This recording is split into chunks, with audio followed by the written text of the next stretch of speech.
Since last week, I've been taking notes of everybody's presentations and I've realized that most of us don't focus on trying to make them pay attention and listen.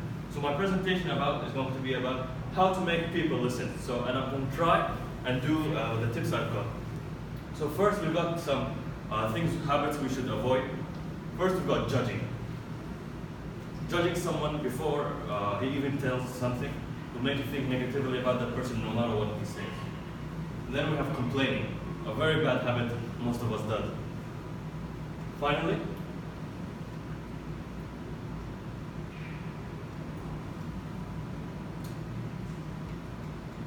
exaggerating. Exaggerating is making something worse or better than it actually was. It's also lying. And now, the complete opposite, what we should do. It's mostly in these 4 words: honesty, authenticity, integrity, and love. Honesty is being straight and clear. Being clear and straight. Not too honest. I can't say, you look so ugly today. Not so honest, okay?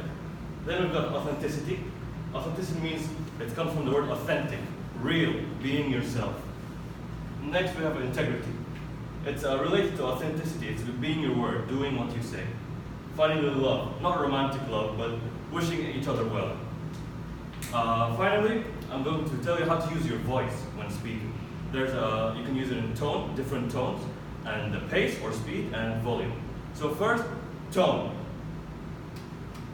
When speaking, you have to have different tones. If you only speak in one tone, you're going to become very boring and nobody will listen to you. Then we have pace and speed. If I speak very quickly, that means I'm excited.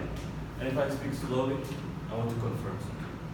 Finally, volume. If I speak very loud, sorry if I scare anybody, then I'm excited. And if I speak very quietly, then I want you to pay attention.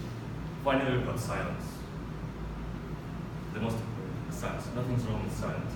Don't fill your sentences with